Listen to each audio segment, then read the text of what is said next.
So let me just demonstrate our back bend that we're going to do next. This is very different in our energy from the forward bend. Forward bends in general in yoga, and the child's pose is definitely a forward bend. Again, have that quality of surrendering. You're surrendering yourself forward. And you're surrendering kind of whatever is in the head, just kind of trying not to continue to chew on it and figure it out, but just kind of let it be for a little while. The heart openers, we talk about any kind of back bending in yoga, especially this gentle type of back bend that we're going to get ready to do here. It helps to encourage the breath in the chest. And when we talked about fatigue a couple of weeks ago, I kind of mentioned that. It helps to bring the breath into the body, to allow there to be a little bit less of this position. We talked a little bit about how the posture can actually affect the mood. So I know for me, if I'm sitting on my couch and I'm watching TV and I've been sitting there for a while, I'll realize that I'm not breathing. And the only way I know that is because all of a sudden I'll go, and I'm like, well, where did that come from? Because it's hard to breathe when you're like this. You're putting a lot of pressure on your diaphragm. You're putting a lot of pressure on your lungs. And it can actually make you feel fatigued. It can make you feel kind of sad and sometimes it makes me feel a little frustrated and anxious and just not good, not happy. It's not a happy feeling. So the back bends can take us out of the slouch, not only physically, but out of the mental slouch, and allow us to be emotional slouch and allow us to be more upright. And this isn't a huge back bend. Really, this is a pretty mild one. We're going to make sure that we have enough props under both the head and under the butt to make sure that it's not too intense for anybody, okay? So what I want us to try first is just to fold your blanket up so that it's maybe folded like this shape. We call this a standard fold across the mat. The purple bolster is going to go perpendicular to the mat.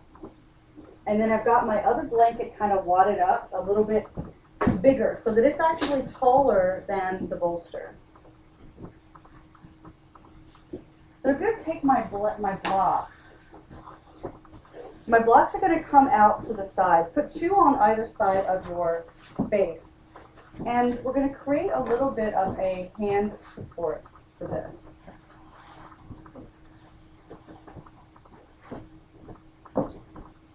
So start out with them both just kind of side by side, and then we may add some to that or take it away, but just get them ready. And I'm too close to the couch here, so my other side isn't going to be covering.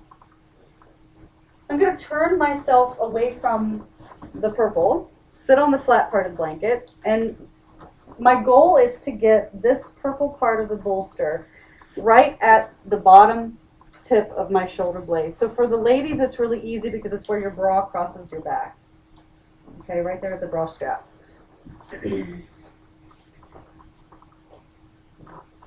Then my head is going to go on the wadded up blanket, and as I come back, my hips might actually have to scoot a little bit toward the bolster. There is some space between the blanket and the bolster because I want the top of my shoulders, where my arms are attached, to kind of drop into that space. Now, if you can, there's lots of choices with the arm position. The arm can come straight out to the side like this. You can do a cactus arm. You can let the elbow come to the floor and the back of the hand come onto a block, either straight out or in the cactus position. If the elbows are not readily reaching the ground, you can actually put the arm on the blocks. I like to have the hand higher than the elbow. You can even add an extra so it would look kind of like this. Especially if you have any ports in the chest, if you've got any situations with scar tissue or lymph node removal or breast surgery, you want to make sure that your arms are not stretched too far back. You want it to be comfortable, okay? So elbows should be lower than hands.